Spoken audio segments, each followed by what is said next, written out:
ಭಾರತದ ಪಶ್ಚಿಮ ಕರಾವಳಿಯಲ್ಲಿ ಇಂದಿನ ಗುಜರಾತ್ ಸಮುದ್ರ ತೀರದಲ್ಲಿ ಒಂದು ಮಹಾವೈಭವದ ನಗರವಿತ್ತು. ಅದು ದ್ವಾರಕಾ. ಈ ನಗರವನ್ನು ಸ್ವತಃ ಕೃಷ್ಣ ನಿರ್ಮಿಸಿದ್ದರೆಂದು ಪುರಾಣಗಳು ಹೇಳುತ್ತವೆ. ಆದರೆ ಈ ಮಹಾನಗರ ಹೇಗೆ ಸಮುದ್ರದಲ್ಲಿ ಕಣ್ಮರೆಯಾಯಿತು? ಇದು ಪೌರಾಣಿಕ ಕಥೆಯೇ ಅಥವಾ ನಿಜವಾದ ಇತಿಹಾಸವೇ? ಮಥುರೆಯಲ್ಲಿ ಕಂಸನನ್ನು ಸಂಹರಿಸಿದ ಬಳಿಕ ಯಾದವರ ಮೇಲೆ ನಿರಂತರ ದಾಳಿಗಳು ನಡೆಯುತ್ತಿದ್ದವು. ವಿಶೇಷವಾಗಿ ಜರಾಸಂಧ ಹಲವು ಬಾರಿ ಮಥುರೆಯನ್ನು ಆಕ್ರಮಿಸಿದನು. ಜನರನ್ನು ರಕ್ಷಿಸಲು ಕೃಷ್ಣನು ಸಮುದ್ರದ ದೇವರಾದ ವರುಣನ ಸಹಾಯದಿಂದ ಸಮುದ್ರ ಮಧ್ಯದಲ್ಲಿ ಒಂದು ಅಜೇಯ ಕೋಟೆ ನಗರವನ್ನು ನಿರ್ಮಿಸಿದನು. ಅದೇ ದ್ವಾರಕಾ.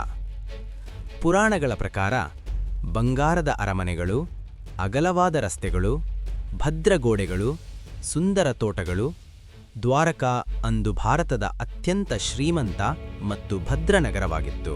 ಕಾಲಕ್ರಮೇಣ ಯಾದವ ವಂಶ ಬಹಳ ಶಕ್ತಿಶಾಲಿಯಾಗಿ ಬೆಳೆದಿತು. ಆದರೆ ಶಕ್ತಿ ಮತ್ತು ಅಹಂಕಾರ ಜೊತೆ ಬಂದಾಗ ವಿನಾಶದ ಬೀಜವೂ ಬೆಳೆಯುತ್ತದೆ. ಒಂದು ದಿನ ಯಾದವ ಯುವಕರು ಋಷಿಗಳನ್ನು ಹಾಸ್ಯ ಮಾಡಿದರು.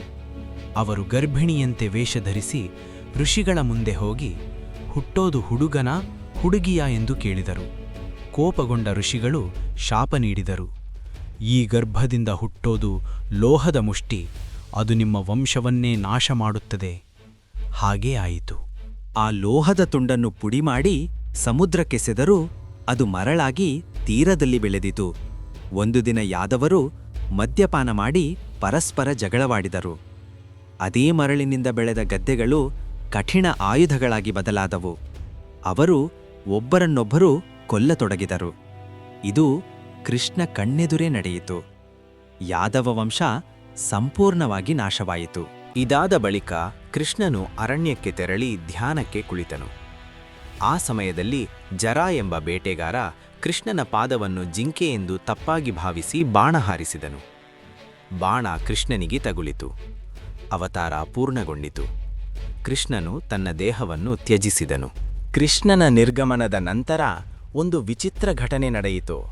ಪುರಾಣಗಳು ಹೇಳುವಂತೆ ಭೂಕಂಪ, ಸಮುದ್ರದ ಅಲೆಗಳ ಏರಿಕೆ, ಭಾರೀ ಪ್ರಳಯ.